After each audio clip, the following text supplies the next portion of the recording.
¿Cómo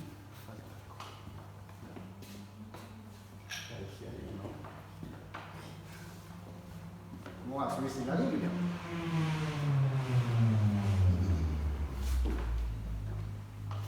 Bien, buenas tardes, hermanos.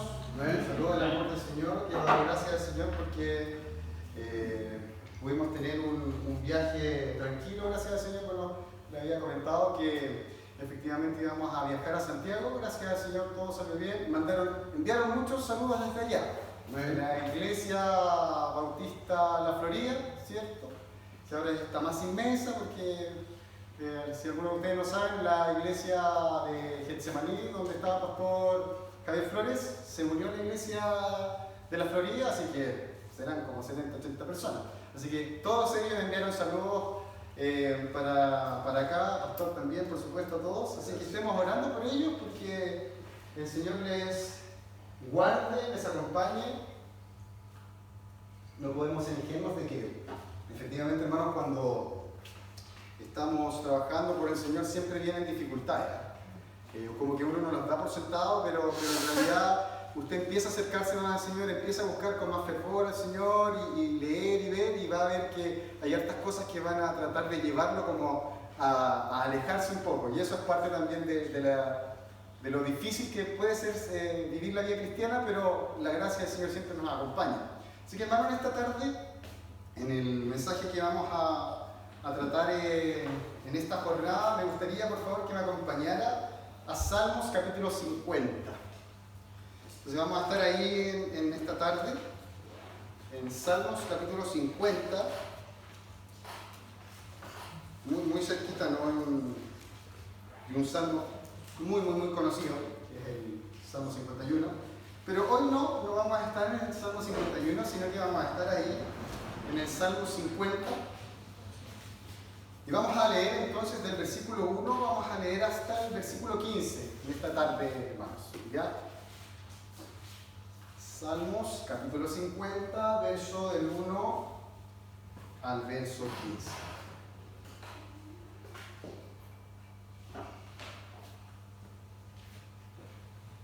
Y dice así: Salmo de Asaf. El Dios de dioses, Jehová, ha hablado y convocado la tierra. Desde el nacimiento del sol hasta donde se pone, de Sión, perfección de hermosura, Dios ha resplandecido. Vendrá nuestro Dios y no callará. Fuego consumirá delante de él y tempestad poderosa le rodeará. Convocará a los cielos de arriba y a la tierra para juzgar a su pueblo.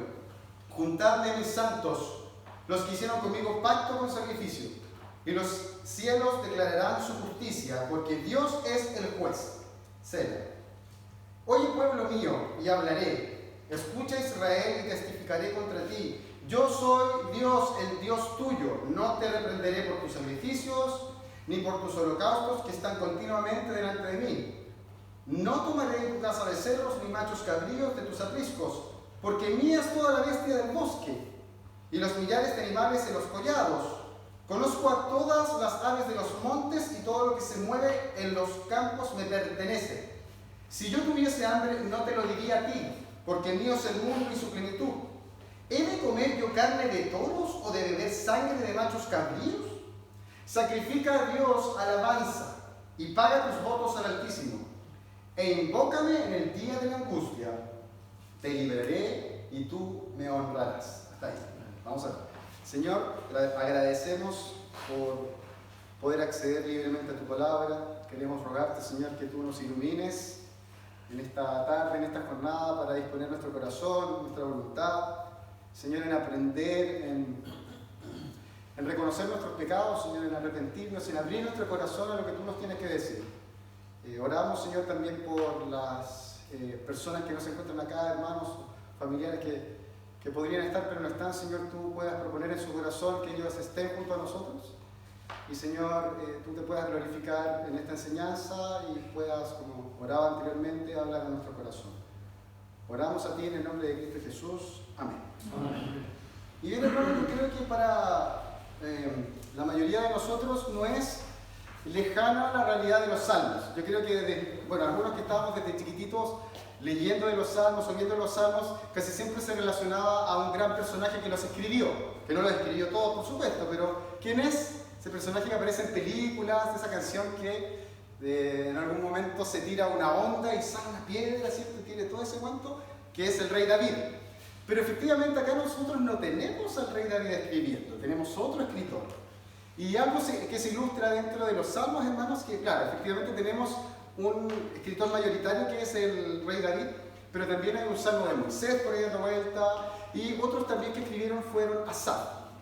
Y lo que nosotros podemos entender en general de los salmos es que hablan mucho de las emociones humanas, de cuando estás triste, de cuando no quieres ni siquiera levantar cabeza, hermanos. Hay salmos, son los salmos también imprecatorios, que tú lees y es sumamente fuerte. Por ejemplo, no me acuerdo precisamente el número, pero hay un salmo que dice que el deseo del salmista es reventar, literalmente, las guaguas de los enemigos en las rocas, en las peñas, destruirlo. Dice, ¿cómo puede pasar eso en la mente de un cristiano?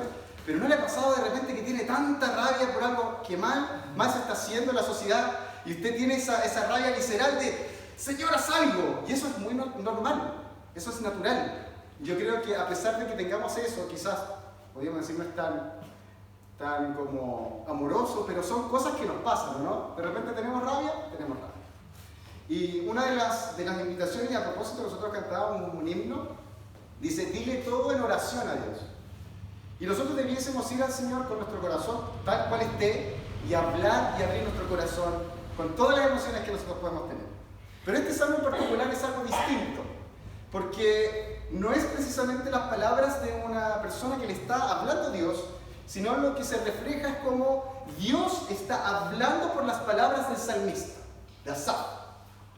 Y hay un llamado particular en este salmo, hermano, que es un salmo, y me gustaría que en esta tarde nosotros pensáramos en cuán profundo es nuestra religiosidad, ¿ya? Desde una buena mirada y desde una mala mirada, ¿ya? Es bueno que estemos acá, ¿o no? Sí, por supuesto. Y agradecemos al Señor porque nos ha dado la posibilidad de estar acá. Pero lo que vamos a ver en este salmo es que hay como un llamado a darte realmente cuenta de por qué tú estás haciendo las cosas y por qué deberías hacerlas y quién es el más importante en todas estas cosas que nosotros podemos hacer, incluso si somos hijos de padres cristianos y practicamos la fe de nuestros padres. Pero hay algo que va más allá y me gustaría que nosotros pensáramos, y de hecho este mensaje lleva como título religiosidad superficial, ¿ya? Así que nos vamos a introducir en algunos puntos. Yo creo que por tiempo, hermano, no los vamos a terminar y quizás vamos a continuar el domingo, pero por lo menos vamos a ver dos puntos, ¿ya? Y el primer punto, hermanos, es que, nosotros posteriormente vamos a ver que hay un llamado a tener un sacrificio real, una religiosidad real, como un llamado profundo que hace Asaf al personaje. Pero lo primero que quiero que tengas en cuenta, yo necesito también tenerlo en cuenta para mí, es de quién estamos hablando nosotros. El pastor mencionaba algo al inicio, que este lugar es especial por algo en particular, y que en este momento el Señor y su Espíritu Santo, Padre, Hijo, Espíritu Santo, está acá. Su presencia está aquí en este momento.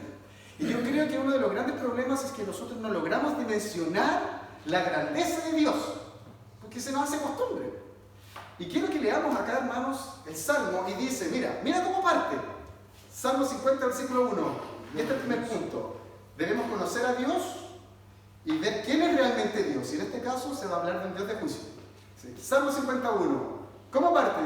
El Dios de dioses. De partida ya quédate callado, hermano. Yo me quedo callado, no digo nada más. Y escuchamos tal cual lo que dice ahí. El Dios de dioses, Jehová, ha hablado. Y el Señor nos dice algo acá, hermano. Y de hecho se comenta que aquí aparece la palabra que los judíos no querían decir en voz alta.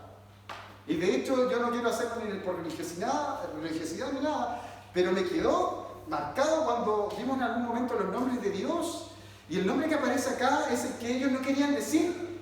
Y yo pensaba, hermano, que ahí nosotros lo podemos leer tal cual dice Jehová, pero esa pronunciación original que está detrás, los judíos no querían decirla. Y yo creo que hay valor en eso. No lo voy a leer tal cual porque tampoco soy un experto en hebreo, Pero hermanos, tener el nombre de Dios aquí y que Él te diga, el Dios de dioses, Jehová ha hablado, es para caer de rodillas, de guata al suelo, hermanos, tirarnos y decirle, Señor, ¿qué quieres que yo haga? Sin ni siquiera hacer ninguna pregunta.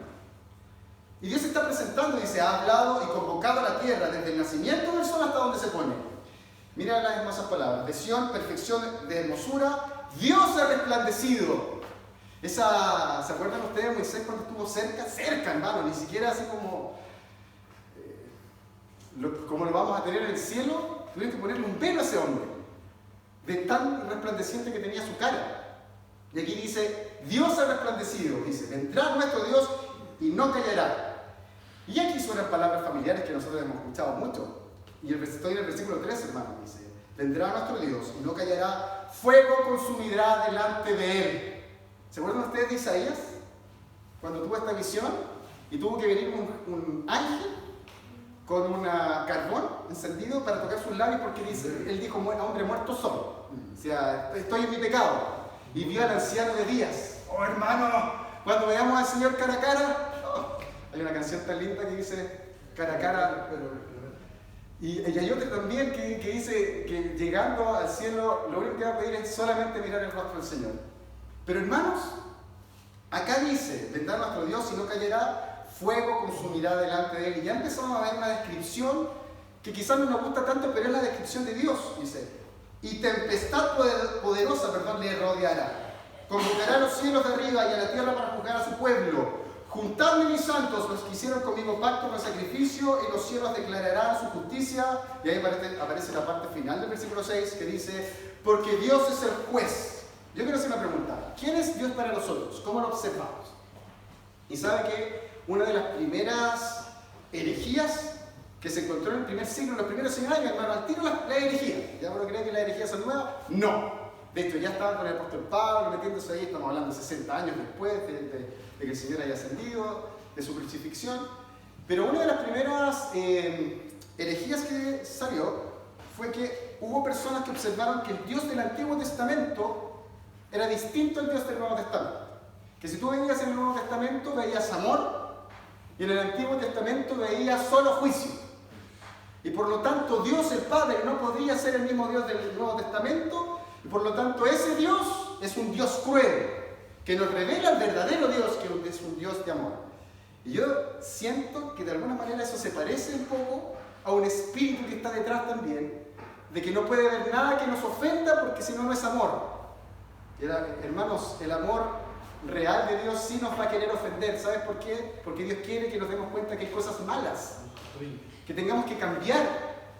Si usted tiene a su hijo y usted ve que su hijo está haciendo algo mal, ¿por amor se quedaría en silencio o no? Yo tengo hijos ahora. Y cuando los veo, no sé si sería bueno decir, no, es que yo los quiero tanto que no les voy a quitar esto. Porque a la larga yo sé que si no le quito, ¿qué va a pasar? Ese niño va a ser un delincuente. Esperemos que no. Y poner el atajo en su momento. Pero el Señor se revela, hermanos, en el Nuevo Testamento y en el Antiguo Testamento tal cual es. Y hay algunas ocasiones que se presenta y se dice, no, es que Dios no tuvo gracia en el Antiguo Testamento. ¿Perdón, digo yo? ¿Cómo que no hubo gracia en el Antiguo Testamento? Cuando dice Dios está lento para la ira y grande en misericordia. Cuando tú vas en el Antiguo Testamento y observas cada vez que hay un juicio, acuérdate de Nínive. ¿Se acuerdan de Nínive? Que tuvo un juicio. ¿Qué hubo antes? Misericordia. Hay misericordia de Dios y hay un mensaje. Dice, si no te arrepientes te va a pasar esto. Y lo que tú puedes observar en el Antiguo Testamento es que cada vez que Dios hace un llamado te da un tiempo para arrepentirte. Y de repente, hermano, los periodos de distancia entre un versículo al otro son 40 años. 40 años en los cuales Dios está esperando que esta gente entienda y se arrepienta. Y claro, después se ve el juicio y dice, pero ¿cómo? Pero no te das cuenta que Dios te dio tanta cantidad de tiempo para poder arrepentirte. O sea que la gracia no es solamente el Nuevo Testamento, siempre estuvo también en el Antiguo. Pero así también como está en el Antiguo la ley de Dios y la rigurosidad de Dios, también la tenemos en el Nuevo. Porque Dios es fuego, es fuego consumido. Y eso es cierto, hermano. Entonces, yo quiero hacer esta pregunta ahora. ¿Cuáles son nuestras percepciones respecto al concepto que nosotros tenemos de Dios? Y hermano, aquí dice, el Dios de dioses, Jehová ha hablado. Dios ha resplandecido, fuego consumirá delante de él y tempestad poderosa, le rodeará. Entonces hagamos las preguntas. Porque nosotros podríamos llegar a la conclusión de decir, mira, sí, la sociedad y algunas iglesias están señalando que Dios es como un Dios liviano. Y tú me dices, o yo podría decir, no, Dios es un Dios justo, es un Dios tal cual Él se presenta. Ahora, si nosotros lo comparamos cuando hacemos o no hacemos las cosas que nos pide Dios, ¿realmente nosotros creemos que Dios es fuego consumidor? ¿Realmente creemos nosotros, como dice acá, fuego consumirá delante de Él y tempestad poderosa le rodeará? Entonces, lo que yo estoy haciendo en primer lugar, hermanos, es llamarnos la atención, a mí mismo, por supuesto, es que es probable que nosotros no seamos conscientes de la magnitud de quién es Dios. Ahora mismo, de pensar un poquito, del hecho de caminar acá, Misael mencionaba, hay que subir con cuidado acá, siempre hay un juego y todo, pero como el lugar santísimo, pero hermanos, ¿se acuerda usted cuando estaba Moisés y se revela Dios ahí con él? En una zarza ardiente. Una zarza, hermano. ¿Te has visto la zarza, hermano? Zarza. Y ahí, en esa zarza, el Señor le habla y él efectivamente es bien consciente de saber que alguien le está hablando de afuera, que no es él. Dice, quítate el calzado, porque la tierra que tú estás pisando ahora, tierra santa es. Y si nosotros estuviéramos frente a frente a Dios hoy día, ¿qué nos pasaría? Entonces nosotros decimos, no, si Dios es amor, si yo conozco a Dios. Yo creo que si realmente lo conociéramos, nuestras oraciones podrían ser más largas incluso, y yo creo que terminaríamos llorando. Porque es el Dios del cual estamos hablando nosotros ahora, es el Dios de dioses, que te puede quemar cuando Él quiera, porque Él es Dios. ¿Hay alguien que puede decirle a Dios, tú no puedes hacer esto? Dime, tú puedes decirle a Dios, no quiero que hagas esto. ¿Puedes hacerlo? ¿Puedes? Y el Dios de dioses se nos revela acá. Y aquí, bueno, yo lo quería comentar, hermanos, porque hay muchos atributos de Dios, no vamos a entrar en detalle, aquí estamos viendo el juicio de Dios, pero sería muy importante de parte de nosotros, hermanos, acercarnos a Dios y tratar de conocerlo. ¿Tú quieres una definición de amor? Tienes a Dios. ¿Tú quieres una definición de misericordia? Busca al Señor. ¿Quieres una definición de juicio? Busca a Dios. Y ahí lo vas a encontrar. Y ahí en este camino en el cual nosotros, como se dice, y yo lo he escuchado mucho más aquí en el sur, que los cristianos caminan. Entonces usted le pregunta, ¿usted va a la iglesia? Y algunos dicen, sí, estoy caminando, refiriéndose que están caminando a la vida cristiana.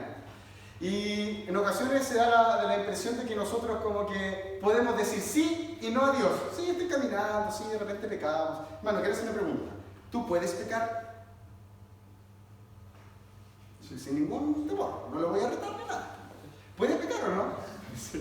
Sí, y diariamente pecamos porque, hermano, el pecado está atado a nuestro corazón, está en nuestra carnalidad. Y quisiéramos no pecar, si esa es la verdad, ¿o no? No queremos pecar, nos entristecemos, pero está esa realidad. Pero otra cosa es distinta, y por eso hay que tener mucho cuidado, es como darte la libertad a decir, ¿sabes qué? No lo voy a pensar, yo creo que ya igual, si total el Señor me perdona. Y lo que tú ves acá es un Dios que va a hacer un juicio. Mira, versículo 3. Vendrá nuestro Dios y no callará, fuego consumirá delante de él y tempestad poderosa le rodeará. Y se observa este juicio, se va a hacer un juicio. ¿Sobre quién? Dice, convocará a los cielos de arriba y a la tierra para juzgar a su pueblo. Hermanos, en primera instancia Dios va a juzgar toda esta tierra. Toda rodilla se va a doblar ante Dios. ¿Crea en Dios o no crea en Dios? Da lo mismo. Al frente del Señor, toda rodilla se va a doblar, porque Dios juzga a toda persona. Pero en particular acá esto, hermano, es sumamente grave, porque Dios dice que está haciendo un juicio con alguien que firmó, entre comillas, un pacto con Él. Y dice, convocará a los cielos de arriba y a la tierra para juzgar a su pueblo. Juntadme mis santos, los que hicieron conmigo pacto con sacrificio. Y los cielos declararán su justicia, porque Dios es el juez. Y Dios aquí nos está mostrando que Él tiene un trato distinto con las personas que le conocen. Que no es un juego nomás. Que Dios da instrucciones, Dios se revela y Dios quiere que las personas que supone le conocen reaccionen respecto a esa misma revelación. Tengan un cambio distinto porque se supone que lo conocen. Y acá dice, juntando mis santos los que hicieron conmigo pacto con sacrificio. Y nosotros estamos, y bueno, más arriba el versículo 4 dice, para juzgar a su pueblo. Sabemos que el pueblo escogido de Dios es Israel, ¿cierto? Pero después vemos nosotros en el Nuevo Testamento, que, y hermosísimo, ¿no? Que el velo del templo se rasga, de arriba hacia abajo. Y el Señor nos habla algo que estaba escondido, que se revela en el Nuevo, que Dios siempre deseó que toda la humanidad le conociera. Y que en el Antiguo Testamento usó al pueblo de Israel para darse a conocer, pero hoy día se ha dado a conocer, a todo pueblo, lengua y nación, y quería que tú y yo llegáramos a sus pies. Gente que no teníamos, como se dice en buen chileno, pito que tocar. No teníamos por dónde, hermano. Y el Señor en su infinita misericordia hace un pueblo de toda lengua, de toda raza, de toda nación. Entonces, claro, efectivamente en el contexto directo está hablando del pueblo de Israel, pero también nosotros podemos tomar verdad y enseñanza de esto. Porque aquellos que declaran ser hijos de Dios tienen un pacto con Dios. Y es el pacto en su sangre. Cuando Él derrama hasta la última gota de sangre, allá en el Gólgota, hizo un pacto con esta nueva creación, si lo podemos llamar, que son sus hijos. Y por lo tanto, cuando se hace un pacto, ya lo hemos visto, se firma, tú tienes que cumplir ese pacto. Ahora, sabemos que no lo podemos cumplir y por eso mismo Jesucristo da su vida, pero en otras palabras, nosotros le pertenecemos a Dios. Y al pertenecerle, probablemente, hermanos, las demandas que Dios tenga sobre nosotros van a ser distintas. Y el juicio de Dios va a ser mucho más serio. Si hay algo que tú puedes ver en el Antiguo Testamento, hermano, y se comenta mucho, ¿se acuerdan ustedes que el reino se dividió en dos? Después que el hijo de Salomón pide consejo a los jóvenes y a los ancianos, ¿cierto? Y dice, no, los ancianos no saben nada, los viejos no saben nada, hijo. Le voy a hacer caso a los jóvenes. Y puso un impuesto mucho mayor. Bueno, se le dividió el pueblo y quedaron 10 tribus en el norte y 2 en el sur. Los profetas le hablaron a estas 2 tribus, pero partieron hablándole al norte. Por ejemplo, en Oseas. ¿Se acuerda que Oseas tiene 3 hijos? Y tiene hijos con una ramera, ¿no? Dando a entender que esta ramera que era infiel era como el pueblo de Israel del norte, que no le eran fieles al Señor en el pacto, y tuvo 3 hijos con estos hijos con nombres representativos, que en otras palabras quería decir, ustedes, el pueblo del norte, me están abandonando y están siendo infieles conmigo, y tienen que arrepentirse. ¿Y saben lo que pasó? No se arrepintieron. Y pasó mucho tiempo. Y ellos, en parte, hermanos, hablaban y decían, no, si el templo del Señor está con nosotros, lo que sea. Y ellos no cumplieron. Pero pasó algo, y lo he comentado anteriormente. Estaba la tribu del sur, era Judá y Benjamín, estaban ahí escondidos, para allá, estaban por Jerusalén, estaban por allí y todo lo demás. Mientras el Señor le hablaba al norte, el sur tenía que estar escuchando, sacando información y diciendo, oh, lo que a ellos les pasó nos puede pasar a nosotros, así que no vamos a escupir al cielo, como se dice. ¿Y saben lo que pasó? Que el Señor también advirtió al sur. ¿Y sabe qué hizo el sur? Hizo exactamente lo mismo y casi con más alevosía que hizo el norte. Y hay que hacer el paralelo aquí, hermano, porque Dios está haciendo un juicio sobre este pueblo que va a hacer después, que ellos hacen sacrificios para Él, pero en realidad es superficial. Hagamos el paralelo con nosotros. ¿Será que el Señor nos habla, y nosotros creemos que estamos haciendo las cosas bien, pero no nos encontramos ningún pecado? Porque no vaya a ser el día que llegue el juicio y el Señor nos haya dicho, bueno, no te advertí. Porque tú podrías en este momento perfectamente decir, muy bonito lo que dice pastor usted, pero como que no me habla mucho a mí. Estaría en todo su derecho de hacerlo como ese niño que me miró la cara y me dijo, usted me cae mal. Sí, un niño me dijo eso. Usted podría decir lo mismo ahora. No, pastor, usted me cae mal. No le voy a creer. Y bueno, sería su problema y todo. Pero ¿no será que el Señor nos habla constantemente de distintas formas y nosotros no le hacemos caso? ¿Será? Estaba hablando con un hermano el fin de semana, un amigo, que gracias al Señor sigue la iglesia ayer con muchas hermanos, muchas de adicción y todo lo demás, y las logró vencer y sigue caminando, hermano, estamos muy contentos por él. Yo estaba conversando con él y me hizo ver algo que puede sonar raro, por eso lo tengo que comentar. Me dice, pero David, me dice, porque somos cercanos, me dijo pastor David, me dijo David, no importa. Entonces me dice, David, pero es que en realidad, me dice, los cristianos no tenemos, ¿cómo se llama? Se me fue la palabra. Libertad. Libre albedrío. Me dice, yo quedo mirando, hermano. Dice, ¿cómo? Porque cuando se habla esto de que no tenemos libre albedrío o sí tenemos, básicamente el libre albedrío tiene que ver con que tú tienes una responsabilidad de escoger. Y por ejemplo, tú ves en el Antiguo Testamento que Dios le dice, aquí tienen esto, al pueblo de Israel, aquí tienen esto otro. Escojan ustedes. O por ejemplo, cuando Josué están a punto de entrar a la tierra, le dice, ustedes hagan lo que quieran, pero yo en mi casa serviremos a Jehová. Ahí está, ¿cierto? Entonces yo quedé como pegado y le dije, pero explícame, hermano. Me dice, es que David, no tenemos libre albedrío. ¿Sabes por qué? Porque si Dios nos dice algo y nos dice que es esto, eso tenemos que hacer, pues me dice, ¿cómo no vamos a pensar dos veces? Y le encontré toda la razón, hermano, porque cuando Dios nos dice algo y nos dice blanco, hermano, ¿por qué tú le cuestionas a Dios que es blanco o negro? ¿Te das cuenta que eres porfiado o no? Entonces, en realidad, no tenemos esta opción de escoger, porque nosotros sabemos qué es lo mejor. Y entonces, si tú sabes lo que es lo mejor, ¿por qué piensas tanto? Señor, ¿será bueno hoy día congregarme o no? Lo voy a pensar, Señor. ¿Qué crees tú? Si la respuesta está ahí, ¿para qué lo piensa tanto, hermano? Está cansado, no importa. Venga igual, acá nos animamos.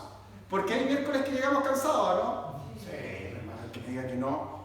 Si de repente llegamos arrastrando los pies. Pero no importa, tomó su cuerpo y lo trajo. ¿Por qué? Porque tú sabes que Dios te ha dicho que eso es lo mejor. Pero si lo piensas tanto, parece ser que como que realmente para nosotros el Dios que dice Dios de dioses es un Dios chiquitito. Y puede que las personas afuera tengan un Dios incluso más grande que el de nosotros. No sé si me explico con esto, hermano. Probablemente, hermanos, el juicio de Dios es más severo respecto a personas que se supone que conocen a Dios. Y eso es muy lamentable, hermanos. Es muy triste. ¿Sabes por qué? Porque las personas que se supone que conocen a Dios deberían tener más conocimiento y parece que lo tienen. Entonces, cuando tú vas a pecar deliberadamente, vas a hacer algo, lo que sea, y no piensas realmente que Dios ya te ha dado información, el juicio va a ser peor. No es lo mismo. El juicio que tú estás viendo acá, que estamos viendo en este capítulo 50, no está hablando a las naciones cualquiera. ¿A quién le está hablando? Dime tú. Le está hablando a su pueblo, hermano. Así que no vaya a ser que seamos nosotros ese grupo de personas que se hacen los sordos, que tienen los oídos tapados y dicen, no, conmigo no, Señor, yo estoy bien. ¿Por qué? Porque este es el segundo punto que ya vamos a tratar de ver hasta donde lleguemos. Y es que aquí se nos describe ahora cuál fue el gran pecado de estas personas, que decían que conocían a Dios, pero parece que no lo hacían. Y vamos al versículo 7, hermano. Salmo 57 dice, oye pueblo mío, y hablaré. Escucha Israel, y ahí ya sabemos que le está hablando a Israel. Y testificaré contra ti. Yo soy Dios, el Dios tuyo. No te reprenderé por tus sacrificios, ni por tus holocaustos, que están continuamente delante de mí. No tomaré de tu casa becerros, ni machos cabríos de tus apriscos, porque mía es toda la bestia del bosque, y los millares de animales en los collados. Conozco todas las aves de los montes, y todo lo que se mueve en los campos me pertenece. Si yo tuviese hambre, ¿no te lo diría a ti? Perdón, si yo tuviese hambre, no te lo diría a ti, porque mío es el mundo y su plenitud. Ahora viene la pregunta. ¿He de comer yo carne de toros o de beber sangre de machos cabríos? Sacrifica a Dios alabanza y paga tus votos al Altísimo.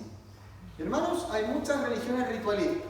Un rito tiene que ver con cosas que se hacen progresivamente. Hay personas que vienen desde otras religiones y saben que hay paso 1, paso 2, paso 3, paso 4, paso 5. Y nunca cambia. Ya en algún momento esos pasos eran en latín, así que no se entendía absolutamente nada. Y hay varias religiones ritualistas. Por ejemplo, los hinduistas tienen rito para todo. Incluso si tú quieres tener un hijo y que tenga y sea dedicado para Dios, hay ciertas cosas que hay que hacer y formas que conseguir ritualistas. Nosotros podemos pensar también quizás algo cercano como el catolicismo apostólico romano, que tiene normas, que tiene formas en la liturgia de la misa, y sí. Pero si tú quieres encontrar una religión que sea ritualista, pero es 100%, hermano, que hasta para levantar el dedo de una forma, te voy a dar una. El judaísmo. La religión de la cual se desprende, podríamos decir, la fe cristiana. Ellos tenían rito para todo, hermano. Ya, tú vas a las casas, pues, tú ves alguna reunión familiar, las fiestas que hemos realizado en algún momento, ellos hacen cosas así, para arriba, para abajo, la oración, la palabra, todo. Y ellos lo hacían constantemente. Y ¿sabes qué? En esencia eso no está mal. El ritualismo no está mal en el sentido de que tú sigas ciertas normas y ciertas cosas a sabiendas de a dónde se apunta. ¿Y qué es lo que quiero mencionar, hermanos? Porque lo anotaba acá, no tiene nada de malo hacer estas ritualidades. Pero aquí se le está demandando algo, hermano. Y se ilustra la superficialidad religiosa. ¿Se acuerda usted? Se muestra mucho en el Antiguo Testamento, hermanos, que el pueblo de Israel iba al templo, hacía sacrificios, guardaban los días, guardaban las comidas, guardaban el sábado caminaban cierta cantidad de pasos y hacían cierta cantidad de cosas, y la mayoría de los judíos lo hacían. Y el Señor no estaba enojado con eso. El Señor está enojado con algo, y está enojado contigo por algo. Sí, está enojado contigo, conmigo también. Se enojó el Señor con que hemos guardado nuestros ritualismos y no hemos ido al corazón y al fondo. ¿Por qué lo hacemos? ¿Y para quién es la gloria? ¿Para quién es la alabanza? ¿Por qué leemos la Biblia, hermano? Si hasta leer la Biblia puede ser un ritualismo. Porque se supone que si nosotros estamos orando y estamos leyendo la Biblia, estamos haciendo las cosas bien. Y eso es mentira. Te estás cegando a ti mismo.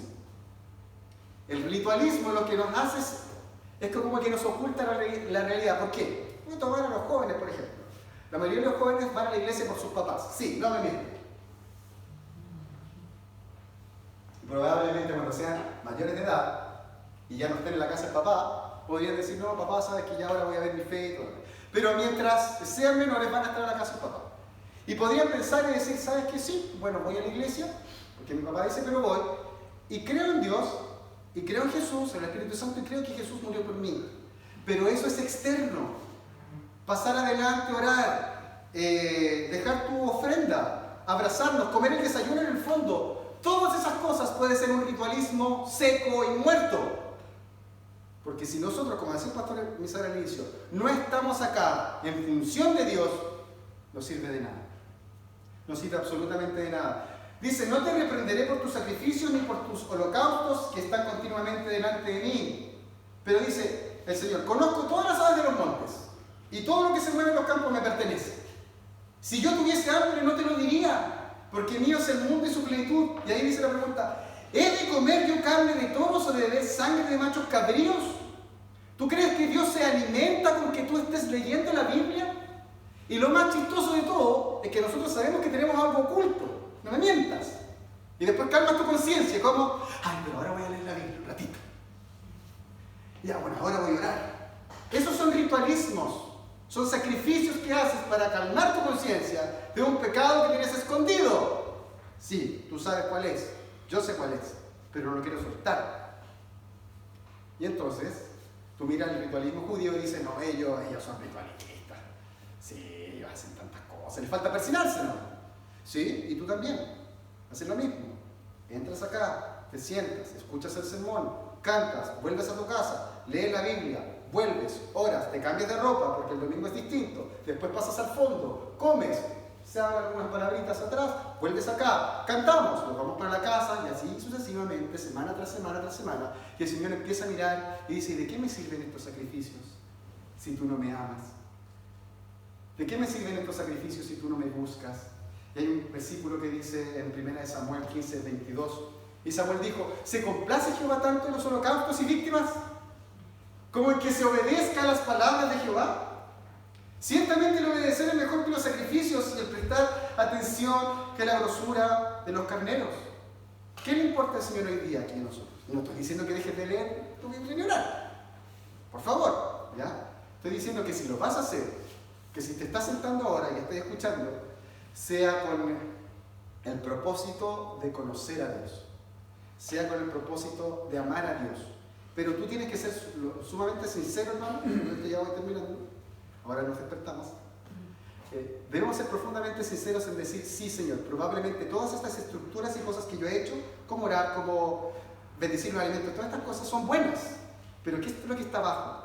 ¿Qué es lo que realmente tengo en mi corazón? ¿Es Dios o son mis proyectos? ¿Es Dios o ser reconocido en la iglesia? ¿Es el Señor o ser respetado por mi comunidad? ¿Es Señor o son mis hijos o es mi familia? No sé si me voy a entender. A Dios no le importa la estructura de afuera, le importa tu corazón.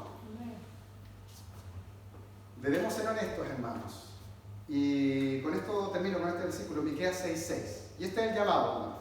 Dios sí tiene un juicio especial para aquellos que dicen que lo conocen. No tomemos a la ligera la palabra del Señor. Pero segundo, Dios desea que todo esto que estamos haciendo ahora y que cuando vayamos a orar sea con un propósito más profundo. Que sea que Él es el importante, que realmente lo amamos a Él. No por las cosas que nos da, lo amamos porque Él es Dios. Porque Él dice, yo soy Dios de dioses, yo soy Jehová. Y por eso nosotros tenemos que amar al Señor. Miqueas 6:6 dice, ¿con qué me presentaré ante Jehová? Y adoraré al Dios Altísimo. ¿Me presentaré ante Él con holocaustos? ¿Con becerros de un año? ¿Se agradará a Jehová de millares de carneros o de 10,000 arroyos de aceite? ¿Daré mi primogénito por mi rebelión? ¿El fruto de mis entrañas por el pecado de mi alma? Oh hombre, Él te ha declarado lo que es bueno. ¿Y qué pide Jehová de ti? ¿Qué pide el Señor de nosotros? Solamente hacer justicia y amar misericordia y humillarte ante tu Dios. Eso es lo que tenemos que hacer, ¿no? Así que el Señor nos ayude, nos acompañe, hermano, para gozarnos en nuestro Dios. Sí, ¿queremos verlo un día? No lo quiere ver, hermano. Sí, esperemos y oremos para que el tiempo que tengamos que sufrir, entre comillas, porque igual sufrimos aquí en la vida cristiana, en esta tierra, que el Señor nos dé la fuerza y podamos poner nuestra esperanza que un día lo vamos a ver de nuevo. Y que Él va a restaurar todas las cosas, sí, las va a restaurar, y que vamos a vivir, como decía el pastor, una vida eterna junto a Él. Porque es que la vida eterna si no está Dios, la vida eterna es importante, porque ¿con quién vamos a estar ahí? Por la eternidad, con el Padre, el Hijo y el Espíritu Santo. Oremos. Señor, te damos gracias porque tú nos hablas, Señor, y queremos rogarte que tú nos ayudes a ser humildes en reconocer nuestro pecado. Señor,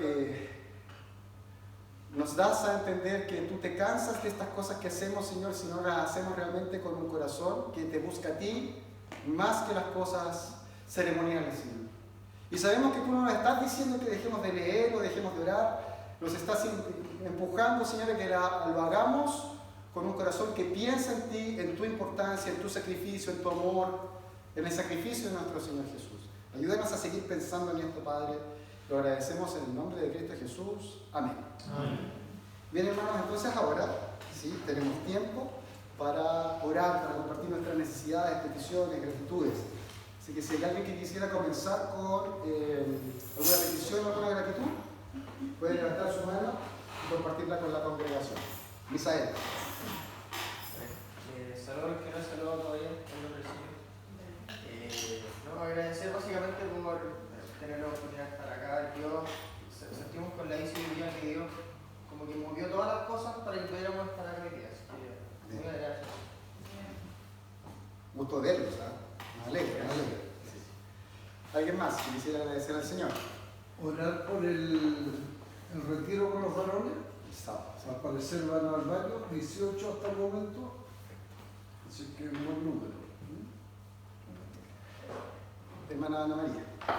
Van a agradecer porque mi cuñado va lentamente mejorando, está reaccionando aún, está muy lentito, no sabe cuánto tiempo aún le queda, pero en la hospital, pero está recuperándose y esperemos al Señor como hemos orado y que le he pedido por la salvación de él. Quiero pedir algo en especial por el pueblo de Haití. El país de Haití está muy mal. Nosotros conocemos una niña cuando estuvimos en República Dominicana de haitiana y sigo yo en contacto con ella y es cristiana. Y ella está en Puerto Príncipe hasta hoy día, tuvieron que salir arrancando y van arrancando hacia República Dominicana porque el tema es que ellos están para la delincuencia que hay en las calles que no les permiten ni trabajar, ni ir al colegio, ni nada. Entonces van escapando. Yo les pido oración por ellos, por el país en general. Sí. Sí. Yo lo corto. Voy a cortarlo ahí. Ahí después yo lo digo.